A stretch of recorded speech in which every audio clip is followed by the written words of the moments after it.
We discussed about structure of nephron, and now we are structure and all the parts of nephrons. Now we are going to discuss the function of nephron. Function अलग अलग part के अलग अलग discuss करेंगे हम लोग. तो सबसे पहले हम बात करते हैं PCT, proximal convoluted tubule. Proximal convoluted tubule यानी कि पीसीटी, प्रॉक्सिमल कॉन्वोल्यूटेड टिब्यूल यानी कि PCT. PCT is lined by simple, as we discussed earlier कि यहां पर simple cuboidal brush border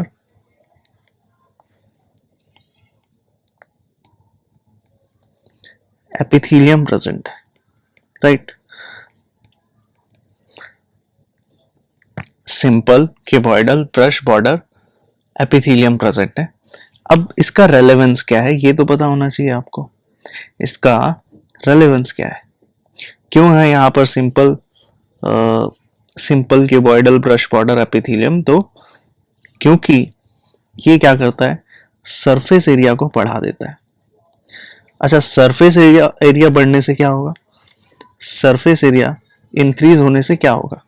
जब सरफेस एरिया इंक्रीज होगा तो रीअब्जॉर्प्शन के लिए एरिया ज्यादा मिलेगा, तो रीअब्जॉर्प्शन भी बढ़ जाएगा. Reabsorption also increases. तो जो भी एसेंशियल चीजें हैं, किन किन चीजों का रीअब्जॉर्प्शन ये बेसिकली करता है, ठीक है, ये आपको पता होना चाहिए. तो रीअब्जॉर्प्शन की जब हम बात करते हैं तो पीसीटी काफी ज्यादा अमाउंट में रीअब्जॉर्प्शन करते हुए दिखेगा आपको. जैसे वाटर, इलेक्ट्रोलाइट्स, तो जितना भी वाटर और इलेक्ट्रोलाइट होता है, ठीक है, उसका 70 से लेकर 80%, 70 से लेकर 80% वाटर और इलेक्ट्रोलाइट का रीअब्सॉर्प्शन कर देता है. कौन कर देता है? पीसीटी कर देता है. बाकी जितने भी सारे, नियरली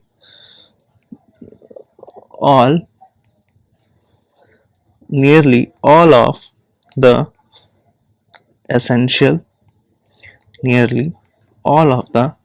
essential nutrients, जितने भी essential nutrients होते हैं उन सब का, जितने भी essential nutrients होते हैं उन सब का रीअब्सॉर्प्शन कर लेता है कौन? पीसीटी. ठीक है, बस. और पीसीटी एक और बहुत इंपॉर्टेंट काम करता है. पीसीटी यानी कि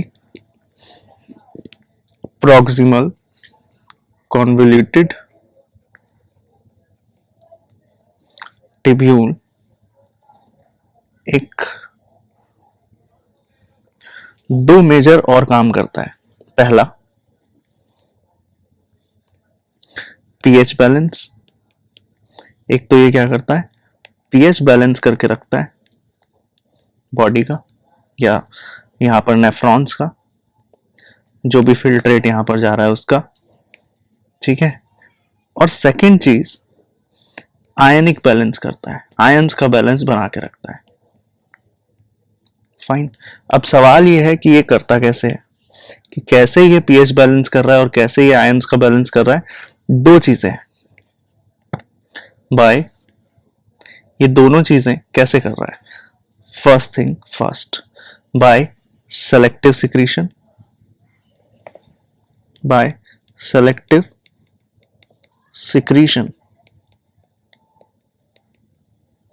एंड सेकेंड थिंग, किन चीजों का सेलेक्टिव सिक्रीशन कर रहा है ये भी पता होना चाहिए. Selective secretion of H ion, ammonium ion and potassium. Second thing, absorption करता है ये बाइकार्बोनेट आयंस का. तो ये जब एब्जॉर्प्शन कर रहा है और सिक्रीशन कर रहा है, सेलेक्टिव सिक्रीशन कर रहा है, ध्यान रखना.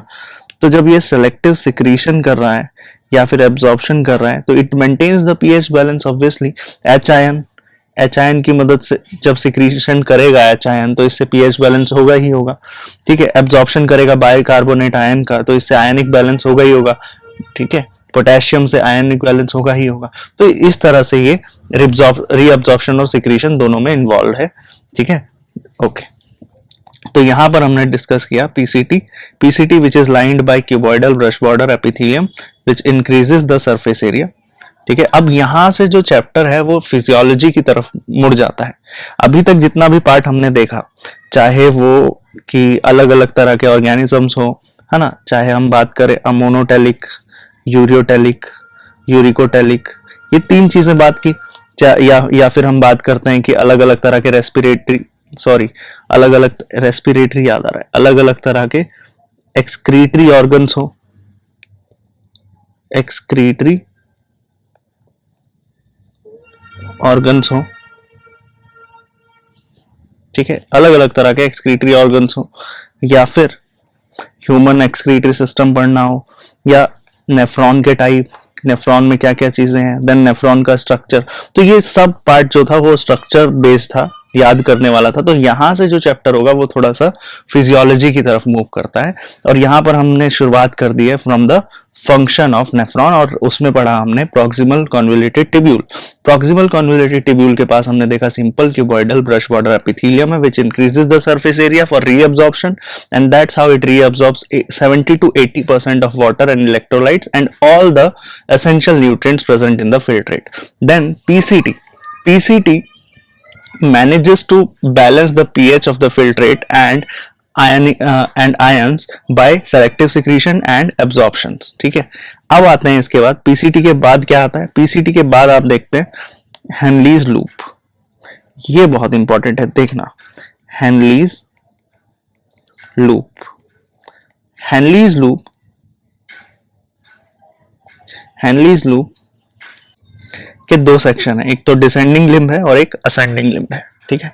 इसका मेजर काम कभी भी आपसे कोई एक शब्द में पूछे कि भाई हेनलीज लूप करता क्या है, तो आप बोलोगे ऑस्मोलैरिटी, ठीक है। क्या करता है हेनलीज लूप? ऑस्मोलैरिटी मेंटेन करता है, हाई ऑस्मोलैरिटी मेंटेन करता है। कैसे करता है वो अभी देखेंगे, लेकिन पहला काम फर्स्ट थिंग फर्स्ट कि रीअब्जॉर्प्शन। हेनलीज लूप क्या करता है? Reabsorption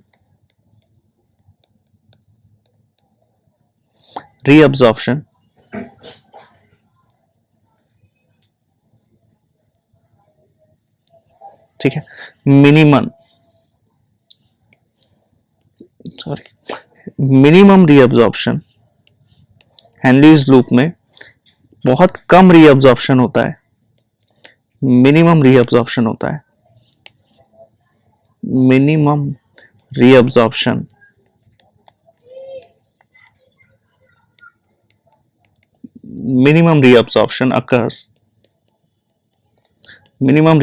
occurs in the ascending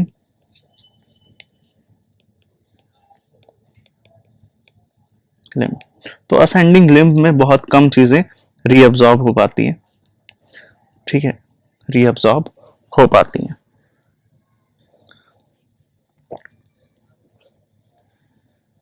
इसका मेन फंक्शन कभी कोई पूछे कि हेनलीज लूप का मेन फंक्शन क्या है, तो आप क्या बोलेंगे? Main function of Henle's loop is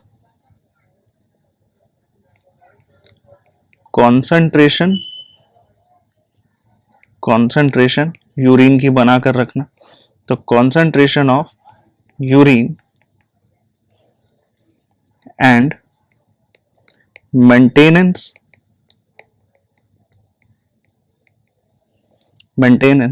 of high osmolarity,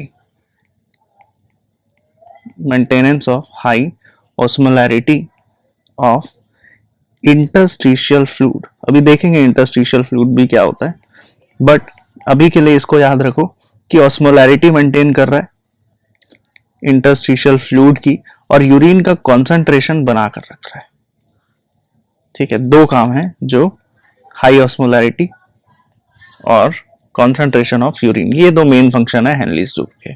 तो ये दो पॉइंट अगर आपने लिख दिए, ठीक है, then you will get the marks. कुछ भी लिखते रहो, बाकी आप जो कीवर्ड्स होते हैं वो कीवर्ड्स होते हैं, ठीक है, तो ये 2 पॉइंट्स हैं हेनलीज लूप के फंक्शन के बारे में। ओके, उसके बाद एक जो बहुत जरूरी बात जो आपको पता होनी चाहिए हेनलीज लूप के बारे में वो ये है कि urine gets diluted on moving from descending limb। ये बहुत इंटरेस्टिंग और बहुत इंपॉर्टेंट बात है, ठीक है, ये वाली लाइन पर फोकस रखिएगा। From descending to ascending limb. तो जब ये डिसेंडिंग से असेंडिंग लिम्ब में मूव करेगा तो यूरिन जो है वो डाइल्यूट होगा। क्यों होगा? Due to passage of electrolytes to medullary fluid. Medulla में जो फ्लूइड है उसको मेड्यूलरी फ्लूइड बोल रहा है, लेकिन इस लाइन पर अभी आते हैं। इससे पहले एक बात आप समझो, हमने बात की थी कि जो हेनलीज लूप है उसमें हेनलीज लूप जो है उसके 2 लिम्ब्स होते हैं, राइट। स्ट्रक्चर पर देखें थोड़ा सा और क्लियर होगा। देखो, हमने बात की थी कि ये हेनलीज लूप है, ठीक है, ये जो और जो मूवमेंट है फ्लूइड का वो ऐसे जा रहा है, तो ये ऐसे जा रहा है और फिर ऐसे जा रहा है, तो ये हेनलीज लूप, ये माला क्या है? हेनलीज लूप। इसको बोलते हैं आप डिसेंडिंग लिम्ब और इसको बोलते हैं आप असेंडिंग लिम्ब, ठीक है। एक जो इंटरेस्टिंग बात मैं कर रहा हूं वो ये है कि ये जो असेंडिंग लिम्ब है, ये जो असेंडिंग लिम्ब है, ये वाला, ये जो असेंडिंग लिम्ब है, ascending limb is permeable to ascending limb is permeable to ions। मतलब यहां से आयंस बाहर निकल सकते हैं, लेकिन क्या वाटर बाहर निकल सकता है? नहीं, ठीक है, वाटर नहीं निकलेगा। देखो, descending limb is impermeable to electrolyte. पहली बात जो आपको पता होनी चाहिए, this is impermeable to electrolytes. मतलब यहां से क्या कोई आयंस बाहर निकल सकते हैं? इलेक्ट्रोलाइट बाहर निकल सकते हैं? नहीं। लेकिन क्या यहां से वाटर बाहर निकल सकता है? हाँ। इसका ठीक उल्टा, ठीक है, असेंडिंग लिम्ब में होगा। मतलब असेंडिंग लिम्ब से क्या आयंस बाहर निकल सकते हैं? हाँ। लेकिन क्या यहां से वाटर बाहर निकल सकता है? ना। ठीक है, तो इससे होगा क्या? जो भी फिल्ट्रेट यहां मूव कर रहा है, अभी देखो मैं जो रीनल ट्यूब्यूल में जो भी सॉल्यूशन मूव कर रहा है उसे मैं यूरिन नहीं बोल के फिल्ट्रेट बोल रहा हूं। तो जब भी यूरिन कब बोलेंगे? यूरिन आप तब बोलेंगे जब वो यूरेटर से मूव करेगा। यूरेटर याद आ रहा है आपको? यूरेटर में जब सब कुछ पहुंच जाएगा, फाइनल स्टेज है, तब आप उसे यूरिन बोलेंगे। लेकिन उससे पहले जब ये नेफ्रॉन में मूव कर रही हैं चीजें, अभी तो यूरिन बना ही नहीं है ना, अभी तो रीअब्जॉर्प्शन वाली स्टेज है। तो यहां पर आप देखोगे, क्योंकि हेनलीज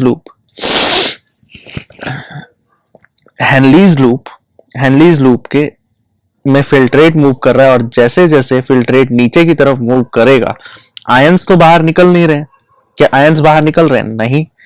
सॉल्यूट बाहर नहीं निकल रहा है, लेकिन सॉल्वेंट विच इज वाटर बाहर निकल रहा है। ध्यान देंगे, फिल्ट्रेट जैसे ही इस डायरेक्शन में मूव कर रहा है, क्या आयंस बाहर निकल रहे हैं? नहीं। क्या आयंस बाहर निकल रहे हैं? नहीं। क्यों? क्योंकि this is impermeable to electrolyte but permeable to water. तो वाटर तो बाहर निकलेगा, और जब यहां से वाटर, किसी भी सॉल्यूशन से वाटर, अब ये याद रखो कॉन्सेप्ट, वाटर कम होगा, किसी भी सॉल्यूशन से वाटर कम होगा तो वहां का सॉल्यूट पोटेंशियल बढ़ जाता है। याद आ रहा है? बात की हुई है ये हमने। सॉल्यूट पोटेंशियल या सॉल्यूट कॉन्सेंट्रेशन बढ़ जाएगा यहां पर, और सॉल्यूट कॉन्सेंट्रेशन बढ़ जाएगा यानी कि सॉल्यूट डेंस हो जाएगा यहां पर, जो भी मामला है। उसके बाद आगे बढ़ो, आप यहां पर देखो डेन असेंडिंग लिम्ब, किसकी बात कर रहे हैं फिर आप? Ascending limb.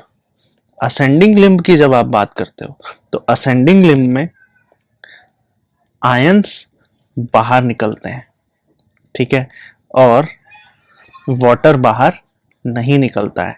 तो जो भी यहां पर क्या हुआ था, सॉल्यूट बढ़ गया था डिसेंडिंग लिम्ब में।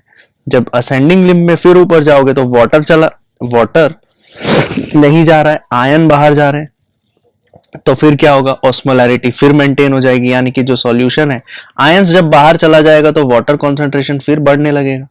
ये बात समझ में आ रही है कि नहीं भाई? यहां से वाटर निकला, ध्यान से सुनो, यहां से वाटर निकला, कोई सॉल्यूशन है मान लो, ठीक है, मैं मान रहा हूं कि यहां पर कुछ नहीं है, यहां पर यहां पर कुछ नहीं है, यहां पर जैसे नींबू पानी है फॉर एग्जांपल, ठीक है, लेकिन नींबू पानी नहीं है, ठीक है, you know what is here, ठीक है। तो मान लो यहां पर कोई सॉल्यूशन है, नींबू पानी है, यहां से पानी पानी निकल गया, ठीक है, वाटर निकल गया, तो वो तो बहुत गाढ़ा हो जाएगा ना, फिर डेंस हो जाएगा, मतलब वहां पर काफी वो रह जाएगा, चीनी सॉल्यूट रह जाएगा काफी। लेकिन फिर अगर यहां पर असेंडिंग लिम्ब में मैं बोल रहा हूं कि पानी निकलेगा, पानी नहीं निकलेगा, सिर्फ आयंस निकल जाएंगे, तो फिर जो ऑस्मोलैरिटी है वो हाई हो जाएगी, दोबारा से मेंटेन्ड हो जाएगी, है ना, फिर वही सॉल्यूशन वाली बात है। तो यहां से आयन निकल जाता है, यहां से वाटर निकल जाते हैं, बात बस इतनी सी है, ठीक है। And that's how it maintains the high osmolarity of medullary interstitial fluid, ठीक है। बस ये बात याद रखनी है अपने को। तो लिख लेते हैं जरा, थोड़ा और क्लियर होगा।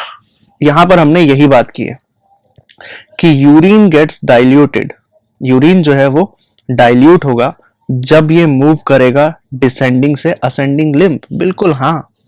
देखो, जब ये मूव करेगा डिसेंडिंग से असेंडिंग लिम्ब में मूव करेगा, डिसेंडिंग से असेंडिंग लिम्ब में मूव करेगा, तो ये डाइल्यूट होने लगेगा। क्यों? क्योंकि आयंस बाहर जा रहे हैं, तो और ज्यादा डाइल्यूट होने लगेगा, राइट।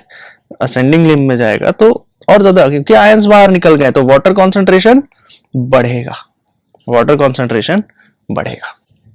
तो दो चीजें हैं, descending limb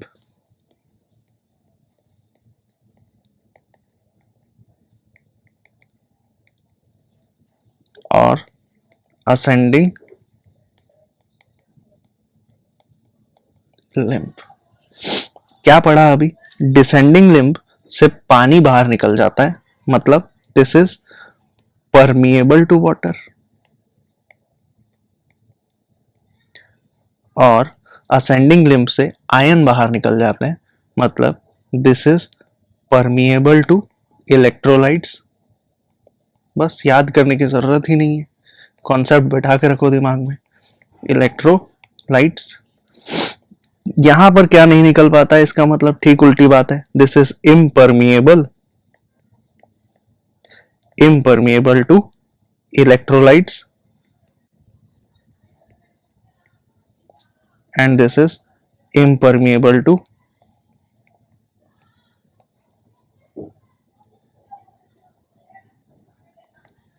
water,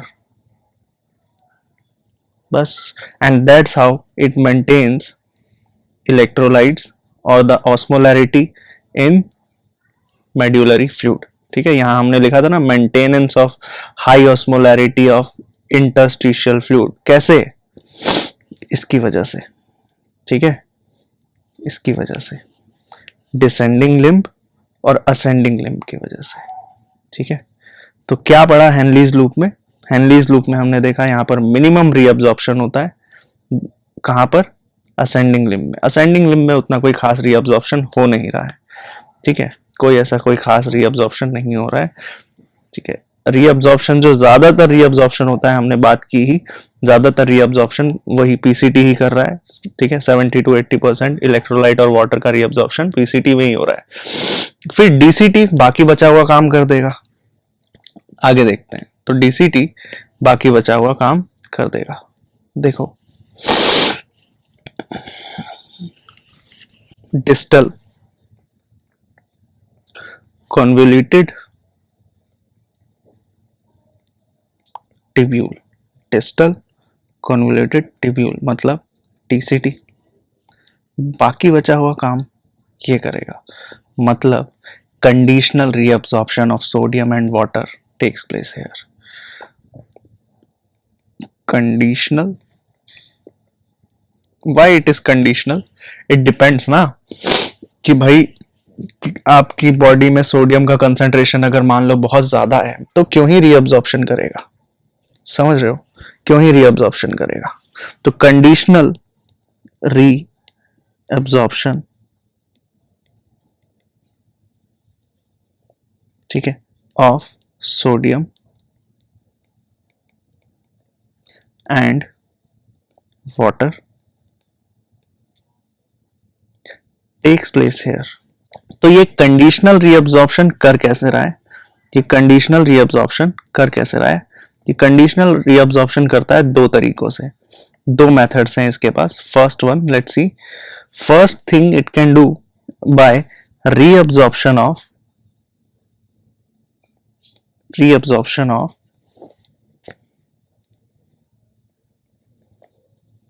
bicarbonate ions.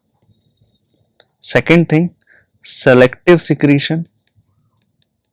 जब भी हम सेलेक्टिव सिक्रीशन लिखते हैं यहां पर तो याद रखो उसमें पीसीटी में भी यही लिखा था, reabsorption of bicarbonate ion, and ये साथ में चलते हैं एच आयन, पोटेशियम और अमोनियम आयन, ठीक है, दैट मेंटेन्स। फिर आप लिख दो कि ये दोनों होने से क्या मेंटेन होता है, पीएच बैलेंस होता है, that maintains, these two things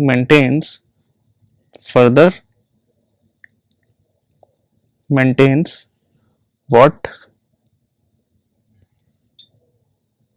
यहां से क्या मेंटेन होंगी, पीएच बैलेंस,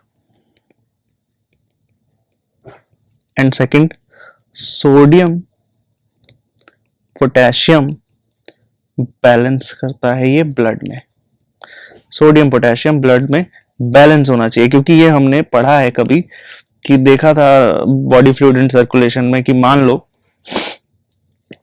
लो कि सोडियम ज्यादा हो जाता है तो आप बोलते हो हाइपरनाइट्रीमिया, ब्लड में ज्यादा हो गया, तो पोटेशियम ज्यादा हो गया तो हाइपर कैलीमिया, ठीक है, कम हो गया तो हाइपोकैलीमिया, और सोडियम कम हो गया तो हाइपोनेट्रीमिया। तो दीज आर कंडीशंस, है ना। फिर लास्ट आता है आपका कलेक्टिंग डक्ट। कलेक्टिंग डक्ट का फंक्शन बहुत सिंपल है कि ये रीअब्जॉर्प्शन करेगा वाटर का। तो देखो कितनी आसान बातें हैं ये।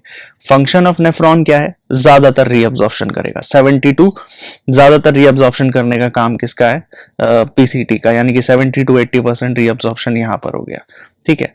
और क्या कर रहा है, pH balance, ionic balance. PH balance, ionic balance जब भी लिखोगे दो लाइन लिख देना आंख बंद करके, selective secretion of H ion, potassium ion and NH3, और absorption of bicarbonate ion. Henle's loop जब लिखते हैं तो आप बोलोगे, एक बात हमेशा याद रखना कि डिसेंडिंग लिम्ब से बाहर वाटर जाएगा, डिसेंडिंग लिम्ब से बाहर वाटर निकलता है, और असेंडिंग लिम्ब से बाहर इलेक्ट्रोलाइट्स निकलते हैं। बाहर क्या निकलते हैं, इलेक्ट्रोलाइट्स निकलते हैं। इलेक्ट्रोलाइट्स का सिक्रीशन होता है, मतलब कि आप बोलोगे एच आयन निकलेगा बाहर, पोटेशियम बाहर निकलेगा, बाइकार्बोनेट, यही तो है सेलेक्टिव सिक्रीशन, ठीक है। बस इसकी ठीक उल्टी बात है। तो that's how urine is concentrated, concentration of urine को मेंटेन करता है, ठीक है, एंड ऑस्मोलैरिटी को हाई रखता है मेड्यूलरी इंटरस्टिशियल फ्लूइड में। देन डीसीटी क्या करता है, रीअब्जॉर्प्शन। किस चीज का रीअब्जॉर्प्शन, सोडियम और वाटर का। कैसे करता है ये manage, reabsorption of sodium and water by reabsorption of, by same line, reabsorption of bicarbonate ion and selective secretion of H ion, potassium ion and NH3। और ये इससे क्या होगा, मेंटेन होंगी दो चीजें।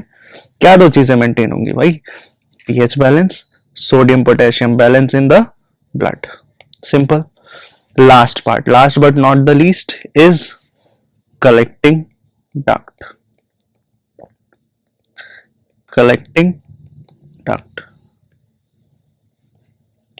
डक्ट। तो कलेक्टिंग डक्ट क्या कर रहा है, large amount of water reabsorb, water, वहां बोला था सोडियम एंड वाटर, यहां आप बोल रहे हो लार्ज अमाउंट ऑफ वाटर सिर्फ, तो लार्ज अमाउंट ऑफ वाटर को रीअब्सॉर्ब करेगा, तो large amount of water reabsorbed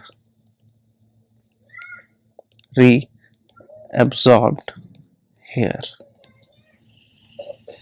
very important point, ये तो याद रखना ही है, ठीक है। Second point is this passage allows small amount of urea into medullary, तो यहां से क्या होगा, ये कलेक्टिंग डक्ट क्या करता है, कलेक्टिंग डक्ट क्या करेगा, कलेक्टिंग डक्ट क्या करता है, बहुत स्मॉल अमाउंट ऑफ यूरिया को, ठीक है, अलाउ करता है passage, small amount of urea, ठीक है, very small amount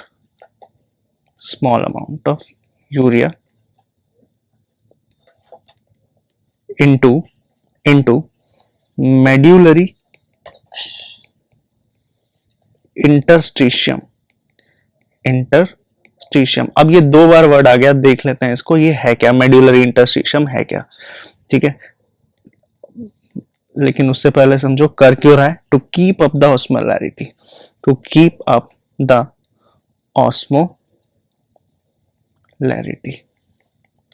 osmolarity and that's how it maintains, again वही सेम कहानी, ये क्या कर रहा है, ऐसा क्यों कर रहा है, that's how it maintains pH balance, same line लिख देंगे, pH बैलेंस, और दूसरी चीज क्या लिखना चाहिए, ionic balance, pH balance and ionic balance. pH balance कैसे करेगा और आयनिक बैलेंस कैसे करेगा, बाय सेलेक्टिव सिक्रीशन, और सेलेक्टिव सिक्रीशन कहीं भी वर्ड आ जाए, ठीक है, बाय सेलेक्टिव सिक्रीशन कहीं भी वर्ड आ जाए तो उसके साथ में कौन से आयन लिखते हैं, selective secretion, by selective secretion of H ion, potassium ion, ठीक है, बाइकार्बोनेट यहां पर नहीं लिखते हैं, बस आसान है ये तो।